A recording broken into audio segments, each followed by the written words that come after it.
Good evening, everybody. How's everybody doing tonight? Very good. Good. Good. Can you guys hear me? Well, everything all right? Yeah. All right.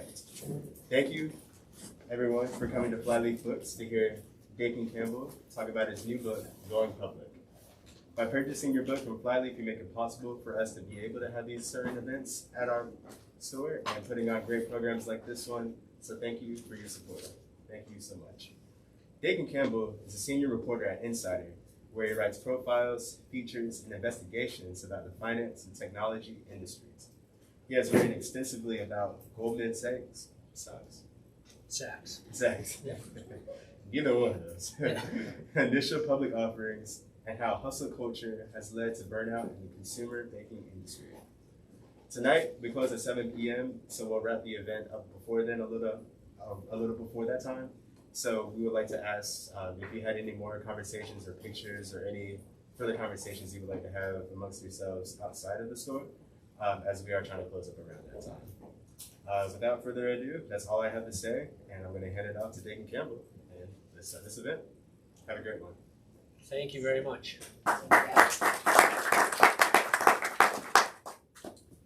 Okay, can you guys hear me okay? Yes. Yes. Great. Okay. Thank you all for coming tonight. This is very exciting for me, and I appreciate all of your support. So I want to give a little bit of context around why I wrote the book, and I'll read from two selections, two excerpts, 20-25 minutes, and then definitely open it up for questions. So if you guys have any questions or think to yourselves about questions, that'd be great. And happy to talk about sort of the book writing process or the subject matter or sort of whatever's on your mind.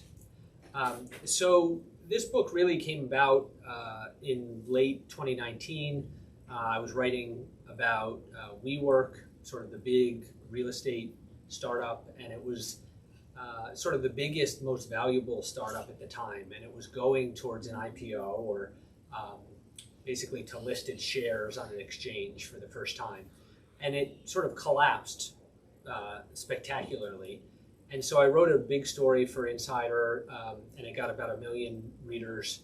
And it was enough to get an agent to sort of reach out to me. And he said, hey, I like that feature. Would you be interested in writing a book for me? And I said, yes, definitely interested in writing a book, but I don't really want to write about WeWork. It's sort of not that interesting to me. But this process that WeWork just went through that really failed it is very interesting to me. It seems like this was a process that didn't work well. And so it's just the kind of thing that I would like to dig into and figure out why it didn't work well and sort of what went wrong. So over the next year, he and I worked on a proposal together about that turned into going public, about the IPO market and some of the revolution that took place. And so the book is the result of that. So the first excerpt that I'll read to you guys is from 1980. So the big thesis of the book is that in the last couple of years, we've had a big revolution in how companies enter the public markets. The IPO market and the process hasn't changed in 40 or more years, and until a couple companies came along and changed it. And so we'll get to those. But to start, I want to read something from 1980, actually, going back a little bit.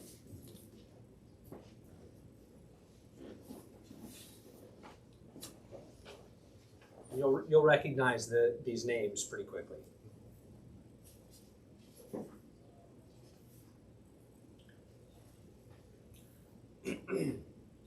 On a mild December day in 1980, Steve Jobs made his way across San Francisco to an office building that rose above the city's financial district. Passing through the terracotta archways that gave the facade a neo-Gothic look, Jobs sought out the office of Hambrecht & Quist, a small investment bank with offices on an upper floor. Jobs was the CEO of Apple Computer, a leader in what was then the budding business of making desktop computers. Apple's revenue had climbed past $117 million during the fiscal year that ended in September, more than the entire industry's haul just 3 years earlier.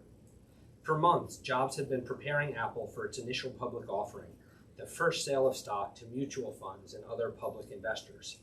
The CEO had come to the landmark Russ Building for one of Apple's last acts as a private company, negotiating with his bankers over the price of the shares Apple would sell. Months earlier, Jobs had selected Morgan Stanley and Hambrecht & Quist to manage Apple's IPO. Hambrecht & Quist was an early investor in Apple, and Jobs was showing loyalty by insisting on holding the meeting in their location, even though Morgan Stanley was larger and more powerful. As a former computer hacker known for wearing ripped denim jeans and tie-dye t-shirts, Jobs arrived casually dressed. He joined a group of bankers in suits and ties gathered around a couch in a large office that belonged to George Quist, whose name was on the door. The other named partner, William Hambrecht, was also there, alongside the team from Morgan Stanley. Jobs and his bankers had been holding weeks of meetings in what was known as a roadshow, talking to investors about their interest in Apple shares. The bankers initially thought to sell shares at $14, but as the investor conversations continued and orders poured in, they realized they could increase Apple's share price without sacrificing investor interest. The question was by how much? The Morgan Stanley bankers walked Jobs through the investor orders, collecting something known as an order book. As they did, Hambrecht later recalled, Morgan Stanley recommended a price of $18. Jobs sat there silently and listened. He spoke when the bankers were finished. "Now you're telling me that you want to sell the stock at $18 a share," Jobs said. "Yes, that's our recommendation," came the answer. "You know," Jobs said, "some people have told me they think it might open up maybe as high as 27 or 28. Jobs was referring to the price that he thought Apple shares would fetch when they began trading on the stock exchange. He knew that Apple wouldn't directly benefit when its stock price rose. The company would have already sold its stock and collected the proceeds. For that reason, he was interested in capturing as much of the price gain as possible in this meeting, when it would mean more money in Apple's accounts. Morgan Stanley bankers told Jobs that they would try to minimize any surge in the stock price, but that they couldn't make any guarantees. One of them eventually admitted that the price could rise quickly or pop on the first day. "That is a strong possibility," the banker said. "Now tell me," said Jobs, "who will you sell this stock to at $18? That'll go to your best clients, won't it?" The comment left the bankers momentarily speechless. Then they rushed to answer Jobs' question. "Yes," one of them said, "our clients will get a chance to own some stock at 18. The Morgan Stanley bankers explained that they were great clients and they would hold the stock for a long time, providing Apple with a stable base of loyal shareholders it could rely on as it navigated the home computer industry. Jobs looked at them. "Now, won't they be terribly happy that they bought stock at 18 that they can now sell at 28? And won't they give you a lot more business?" The Morgan Stanley bankers were quiet. "And then you're going to charge me an 8% fee to do it?" Jobs asked. The CEO wasn't being confrontational as much as he was asking simple questions. In a few short minutes, Jobs had exposed the perverse incentives at the heart of the IPO, a centuries-old process used by companies to raise money from public investors by listing their shares on an exchange. Investment banks sat in the middle, and Morgan Stanley and Hambrecht & Quist owed their loyalty not just to Apple, but to the investors who would be buying the stock in the IPO. Apple and the investors both paid the banks, but in different ways. Apple had agreed to pay them a percentage of the IPO proceeds, the 8%, and the investors paid indirectly through trading fees or brokerage commissions. It was known as dual agency and was frequently discouraged in the real estate market when brokers represented both buyers and sellers. From the beginning, Jobs had been skeptical of the institutional bearing of the Morgan Stanley bankers, a bunch of suits with divided loyalties. Now that skepticism was boiling over. At his insistence, Apple's bankers finally decided to price Apple shares at $22. He was the first guy that I ran into that had really figured out what the IPO process was like, Hambrecht said later. "I went out there thinking, boy, that guy really has figured it out." Apple's stock quickly rose above 29 when it started trading on December 12th, before leveling off to finish at 28.75. It represented a 31% gain. The San Francisco Examiner marked the event with a front-page story in the afternoon edition. Under a headline that read, in part, "Wall Street gets a bite of the apple," the newspaper played up the offering's success. Wall Street gave Apple Computer a warm, not hot reception in its first public offering today, the story ran. According to analysts, that was nearly a perfect launch for the stock in the Cupertino-based maker of personal computers. Apple's IPO heralded its arrival into the scrum of the world's financial markets, where companies go to raise money by selling stocks and bonds to professional and amateur investors. Few are as important as the IPO market, where shares are sold for the first time. So that sort of sets the stage about what we're talking about in the book. Obviously, the IPO market and Steve Jobs really saw right through the conflict of interest that investment bankers have, and that is really the center of the book and the argument that I make. A quick aside, which I get to in other places, the week Apple went public on Friday of that week in December 1980, John Lennon was shot on the prior Monday. So if any of you remember that, you can sort of place it in your mind. I'm going to read one more selection and then open it up to questions.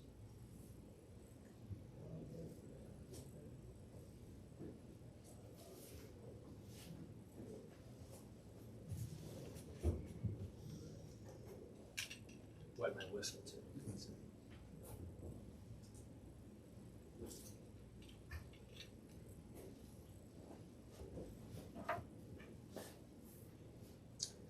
Okay, now the context for this, Spotify, the music streaming company, is really at the heart of the book because they were the ones who really redefined how companies can go public. They were pioneers when they went public in 2018. And so, but it was a long road to get there. And so I'm going to introduce you to a couple early investors that came to the Spotify story and didn't have an investment, but they wanted to make one, thinking that at some point in the future, Spotify would become a big company and would go public.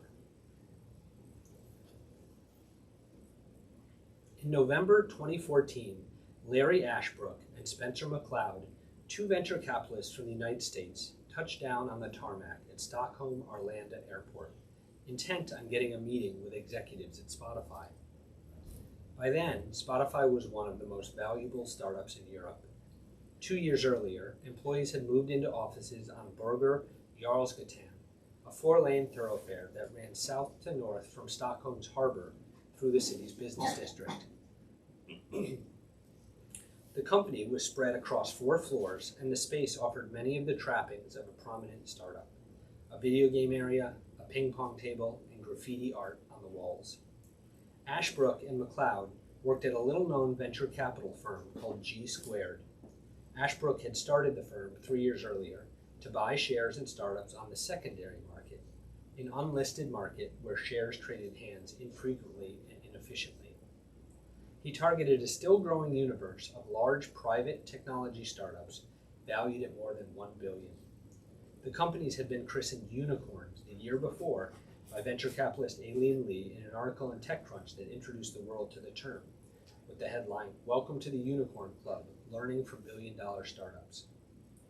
Billions of dollars flowing into the private markets had allowed those companies to avoid listing their shares publicly, making it difficult for investors and employees who wanted to sell. It was much harder to sell shares in a private company than in a publicly listed one. Private companies had historically kept tight control over shareholders' ability to sell stakes. Updating a company's list of shareholders could be time-consuming, and many executives didn't like to spend precious resources on what they considered a back-office function. Restricting such sales also kept employees and executives' interests aligned with the companies. Holding an economic stake meant that they were incentivized to maximize the value of those shares. The restrictions also acted as golden handcuffs, yoking employees to the company long after they had lost faith in its vision. Or they prevented employees from taking the money from the company and putting it into other things, such as buying a house or paying for their kids' education. If employees needed the money badly enough, they typically found other options. They partnered with investment banks on derivative deals that allowed them to keep their shares, but forced them to give up their economic interest in return for cash in hand. Such deals were made out of the company's sight. Other under-the-table transactions were also conducted. In extreme cases, the company lost track of who should and shouldn't be on the list of shareholders. Each transaction typically required weeks, if not months, of negotiations between buyer and seller, and ultimately required sign-off from the company to complete the transfer. Spotify was high on Ashbrook and McLeod's list of targets. They had no contacts there and no meeting, but they had heard that a shareholder was looking to sell a small piece of the company worth $4 billion. They wanted Spotify's permission to buy it. McLeod had flown in from San Francisco the night before on Scandinavian Airlines, dining on reindeer for the first time. Ashbrook flew in from Chicago. Meeting up at their hotel, the Nobis Hotel Stockholm, in the city's Alstermalm district, the two men hugged. They sat down to enjoy a beer before taking a walk around. McLeod in a pea coat, the two men inhaling the crisp air of the Scandinavian winter. They arrived at Bergersgatan 61, known by the large block letters that adorn the drab facade, Jarlahuset, or Jarla House. As pedestrians strolled by the home of one of Europe's first unicorns, the two Americans peered into a ground floor window etched with the Spotify logo.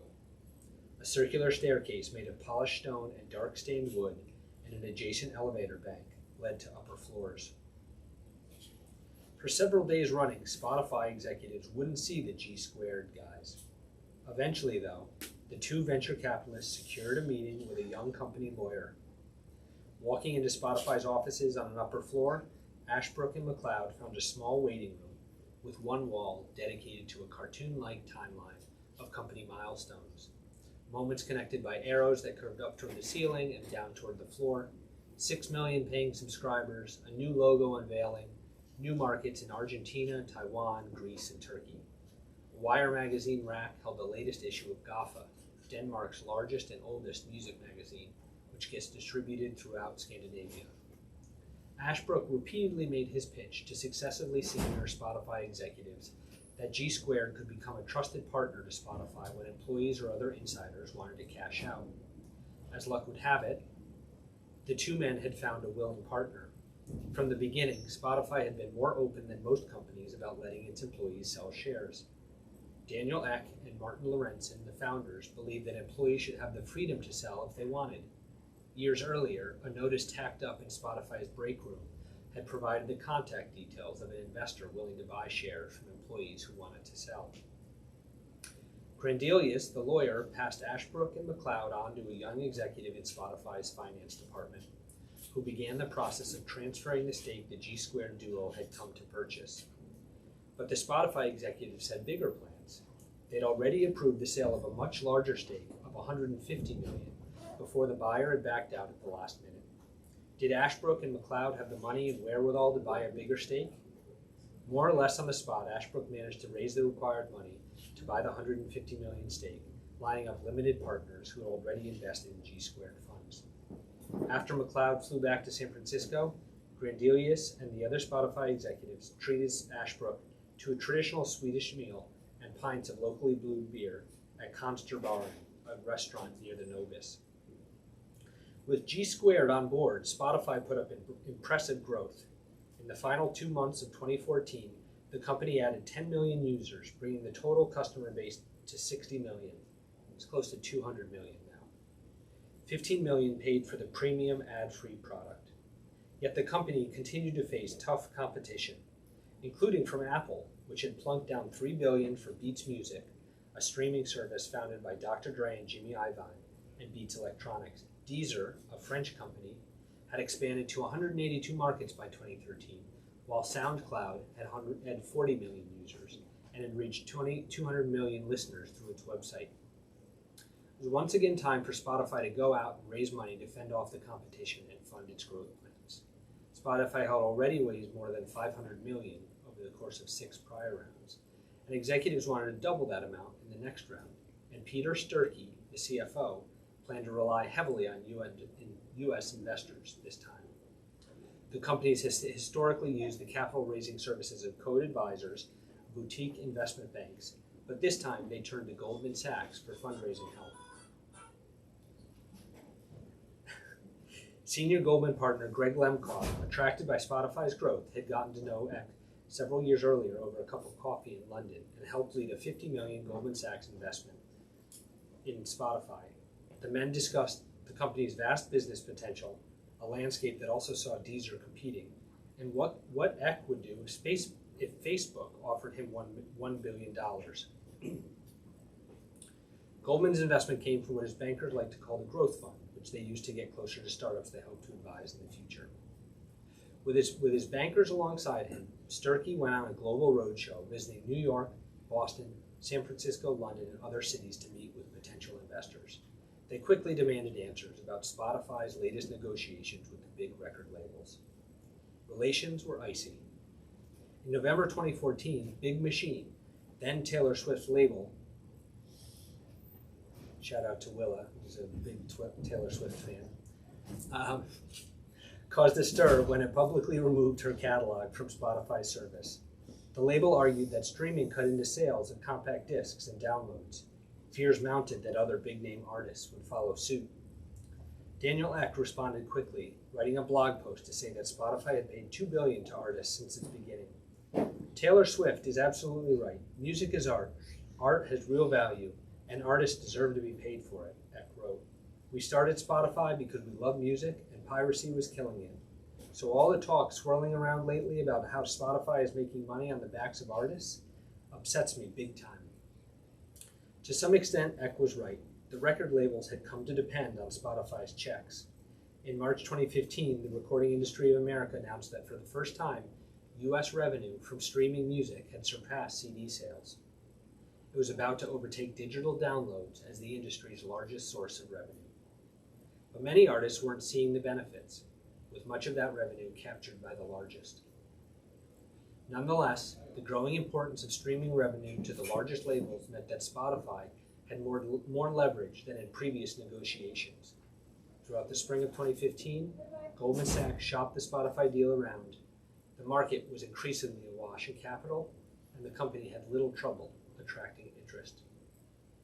Around the time that Sturkey was talking to investors, Daniel Ek and Barry McCarthy were engaging in secret talks for the Netflix veteran to replace the CFO. Spotify had begun to think about going public, and McCarthy would bring a big name recognizable to Wall Street into the company's management team. So I'll leave it there. Now, Barry McCarthy, who I just introduced at the last minute, was the CFO of Netflix when it was still sending DVDs through the mail. And he, over the 10 years at Netflix, really figured out how to fund and finance the streaming music or streaming video industry. So he was a big name. And so when he joined Spotify, he really helped Spotify establish itself with investors. And then he came up with a new way of going public, which he called the direct listing, which basically meant listing shares directly on the exchange instead of using the investment bankers that had so sort of angered Steve Jobs 35 years earlier, cutting them out of the process. So I'll stop there. Let me know if you guys have any questions, if anything wasn't clear. Yeah, Deb? So Mr. Campbell, congratulations on your book. And you mentioned you read the 2 episodes from Apple and Spotify. That reminded me of another IPO, Twitter. In 2013, as you would recall, Twitter had that IPO and they had $1.8 billion or something like that. And then everybody now knows the state of Twitter because it got delisted and it got bought out by, I think, $44 or $42 billion. So you mentioned about direct listing that Steve Jobs was talking about. What happens when somebody delists it, and so the IPO, does it become irrelevant? Yeah, that's a great question. So when a company delists, it takes its stock off of the exchange. So that means investors like you and me, big mutual funds, hedge funds can't own the company anymore. So that's a good point. And it's probably worth saying that a share of stock is really a claim on a company's profit and assets, and so it divides the company up into millions of little pieces, and so it's those little pieces that are getting traded on stock exchange, and that you can then buy from your retail brokerage or financial advisors. So when a company goes private or delists, those shares are basically entirely bought by the buyer and removed from the market, taken out of circulation. That's maybe a way to think about it. So can they now go back again? They can, but they'll have to go through a new IPO process, which will require going back out to mutual funds and other public market investors, making their case why Elon Musk has made Twitter so much better, and why it can actually make money, why anybody would want to own a piece of it. Thank you. Yeah. Well, congrats on the book. Hopefully these are two quick softballs, but Sure. for you. But is the private market liquidity for whether it's the founders or early investors, is it more liquid now than it was when Steve Jobs? Can they sell their shares in the private market without going public? And then the second part is with the last 10 odd years, the run up in valuation, is it harder for some of these unicorns actually to go public for fear of losing value when they hit the Yeah. So good question. So one of the big trends that I get into in the book is the fact that startups can raise a bunch of money in the private markets, and so they don't need to go public until they get much, much bigger. And so what that's caused is a lot of people are trying to figure out a way to sell private shares. So there are now a bunch of sort of exchanges, like startup exchanges, that have that now try to make it easier to sell shares in private companies. And so it's still harder than buying through your brokerage account or something, the shares that are traded on the exchange, but they're trying to make it easier. And so that's sort of an interesting trend, and probably something I'll write on in the coming months. The second question is, there have been no IPOs this year. I think there have been 2.5 billion of IPOs, and there was over 100 billion last year, I think. So the market is basically dried up. I talked to somebody last week who's involved in the market, and I was asking her, like, when do you think we'll get another IPO of a big tech company? She was saying she thought it was going to be Labor Day of next year. So, like, still a long time from now. And so, the stock market volatility and higher interest rates has really sent a lot of these companies running for cover, I guess. An interesting thing is somebody had a story out today that the private companies that are thinking about going public have been much quicker to cut staff, to fire people, than have the companies that are already public. So that tells me, and this was sort of the point of the article, that these companies are trying to stay lean, and they're sort of trying to keep themselves ready to go public when the time comes. The last thing they want to do is go out and talk to investors and be told, like, you got to cut 10% of your staff or something, and not have done that already. Yeah, John? It's great to hear sort of these pulled apart into stories about people and not just money moving back and forth. That as you think through sort of the personalities that you met through your research and putting the book together, are there any individuals that stand out from the rest, maybe exceptionally bright, exceptionally stupid, exceptionally lucky? Yeah, great question. So Barry McCarthy is the executive that I just introduced at the end.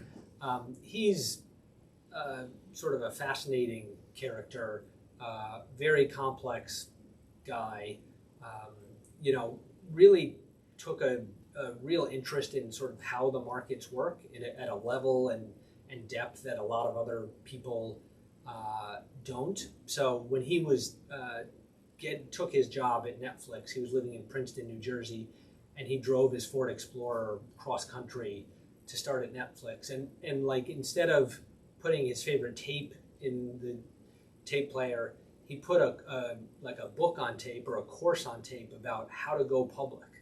So like, this was like, he was, you know, this is in the late 90s. Netflix wasn't even close to being public yet, but he was sort of already thinking like, this is something that I want to do as an executive in my career, and something that he really wanted to learn about. You know, he was also in the Marines for a summer of college, and just sort of known for being very gruff and sort of straight talking, but also sort of has maybe a soft side. So he is now actually, incidentally, the CEO of Peloton, currently trying to sort of save that company from its from the troubles that it's been in. So he's one that I would point out. Another one is a woman named Liz Beyer. She grew up in Buffalo, upstate New York, somewhat close to where I did. And she's sort of been around the market for a long time, like going back to the mid-90s, when Netscape browser was first out there. And when Netscape went public, Liz Beyer sort of called everybody's bluff. You know, they were trying to come up with these ways of valuing Netscape, or figuring out like how do you come up with some projection for like a new economy tech company. And she said, really, it's all like fairy dust and like magic juice. You know, it's like none of us have any idea. And so she's sort of like very straight talking.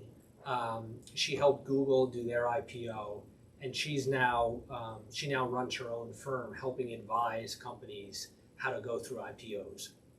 And she's still like very straight talking. And so she sort of, when she sees the conflicts that Steve Jobs noticed, she calls them out for her clients, and she's not shy to tell you like her mind, or like when she thinks something is messed up. So those are just a couple, you know, and they're both quoted in the book, and I spent time with both of them, and really got to know them, and they're both examples of people who don't accept sort of the conventional wisdom, and are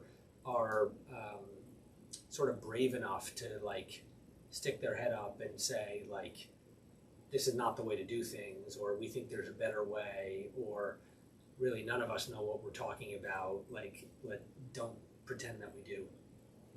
So, but you know, when I wrote the book, it could have been a very dry like textbook or treatise or something on the IPO market, but I really went out seeking characters and interesting people and dramatic scenes to try to tell a good story. So when you read the book, or if you read the book, you'll learn a lot about the IPO market, but you also learn a lot about some of these characters that I found, and it should be an enjoyable learning experience, as opposed to like super dry and painful.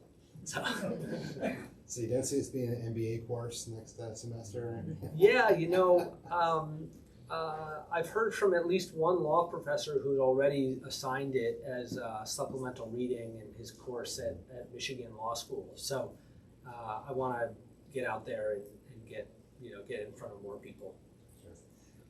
I'm sorry, go ahead. No, it's like, well, I have a follow-up question on that. Sure. Given the nature of how IPOs work and the market works and the people who work in these companies, I imagine it was difficult to get people to speak to you on the record or want to be quoted, because I can see a lot of different dynamics at play. Can you talk a little bit about how you were able to gain some people's trust, like people you mentioned, or were there people who didn't want to talk to you, and how did you piece their narrative together from secondary sources? Yeah, great question. So, I mean, I have spreadsheets at home that have thousands of names on them of people that I reached out to try to talk to. Ultimately, about 100 of them talk to me, and so it's hard to gain people's trust, but that's sort of part of the job. And with some of the people that ended up speaking to me on the record, a lot of it was persistence. Somebody else that's quoted that I haven't mentioned is a venture capitalist named Bill Gurley, who really backed like OpenTable and Zillow. He's one of the most successful. And I finally got him to talk to me on the record, but it was because I emailed him and called him like 15 times or something, and really made the case to them each of those times why it makes sense for him to talk to me on the record and things like that. But when you set out to write a book like this and you want to write scenes and you want to really tell a narrative, then you really have to report out the scenes. And so the way I think about it is really try to figure out like what are the most dramatic scenes or the most important in a company's story, and then who was in those rooms at the time, and then call those people and start getting a version of events, and talk to as many people as I can who are in that room and piece it together. The key is really getting one person to talk to you to start, and once you can get one, then you can go to other people and say, hey, I know something about this meeting that you were in, tell me more about it, or can I just tell you what I know and you tell me if that sounds right or not. And so it's, I think that the Clintons gave triangulation a bad word, but I do think of it as triangulation and really trying to talk to as many people as possible and sort of triangulate each of their version of events into what actually happened.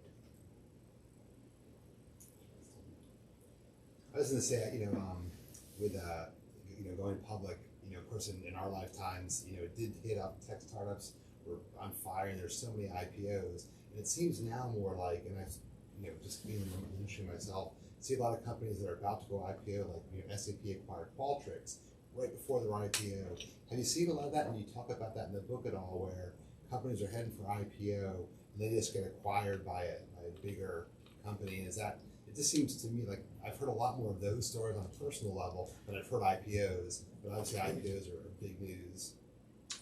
Yeah, so that's, I do get into that in the book, and that's really a function of the growth of the tech industry. Mm-hmm. So because over the last 25 years, you've had these huge companies like SAP or Facebook or Google grow so big that they really are just buying smaller competitors and either folding that technology in or simply taking somebody that might become a more formidable competitor and just taking them off the field.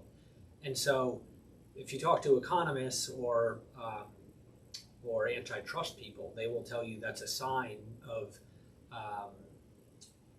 an industry that's becoming more sclerotic or less dynamic. And so I think there's a lot of concern about that out there. I mean, you want multiple competitors in each industry, and the fact that we've got these sort of big tech behemoths that are able to buy up any competitors that they want ultimately makes the industry, I think, less dynamic. You have a question? Yeah. When did this revolutionized version of IPO start to really take off, and how has that impacted the company's ability to innovate, sell their products, like their employees' wages and benefits, and the customers, as well as whoever has invested in the company now through these IPOs? So Spotify did the first direct listing, which was in 2018. So it's pretty recent. There have been, I think, a dozen direct listings since then. But you've also seen a lot of other companies use the threat of a direct listing to persuade their investment bankers to tailor a traditional IPO, but more to their liking. So for, going all the way back to the Apple days, there was one playbook for IPOs, and the investment bankers forced every company to go through the same playbook. And when Spotify did the first direct listing, it really gave startups a lot more leverage in their conversations with bankers. From a business standpoint, I don't know that it's had a huge impact. I mean, one thing is you can't yet raise money through a direct listing. You're basically just taking existing shares and putting them on the exchange. The SEC has now, Securities and Exchange Commission, has now signed off on a proposal that would allow companies to raise money through a direct listing, which would be sort of the next step in the revolution. So the direct listing has not sort of allowed companies to raise more money that they might use for R&D or something like that. It's certainly given employees and investors more liquidity, meaning just making it easier for them to sell the shares that they get through their employment. So I guess it's meant big changes to some aspects that you mentioned, and maybe smaller changes to other aspects. What's been the reception, so you wrote this in 2019, you said, or started? I started it in 2019. And I mean, the market has pretty dramatically changed since then. So what were you expecting things to look like right now, back in 2019, versus now looking back? Yeah. So when you write a book, you never want to time the market or try to time the market. And so when we were putting the finishing touches on this at the end of last year, the stock market was still a lot higher. Tech valuations were much higher. And I think a lot of people thought that could continue. Obviously that hasn't continued. And so it's been a dramatic change in fortunes and change in the market environment. The nice thing for my purposes as an author is the IPO market is cyclical. So even though this is not a time that everybody is talking about IPOs, in a year or 2 or 3 or 5, they'll once again be talking about IPOs. And I think the big question mark, and I raise this at the end of my book, is whether we see all of this this evolution and this innovation that I talk about in the book and that we've talked about a little bit here, whether we see that continue in the next cycle of IPOs, or whether we see all of it sort of go away and go back to the traditional IPO that so annoyed Steve Jobs back in 1980. Because a lot of people, as I was writing this, were telling me the only way these companies feel confident doing these innovations or thinking outside of the box is because the stock market is high, there's less risk, and so as soon as the stock market comes down and more risk, companies will say, oh well, I don't want to do anything different. Let me just go back to the traditional way of doing things. And so I think it remains to be seen when companies start doing IPOs again, whether they'll take some of these innovations and keep pushing on them, or whether they'll sort of lose their nerve and go back to what the investment bankers tell them is sort of the least risky way of doing things. So.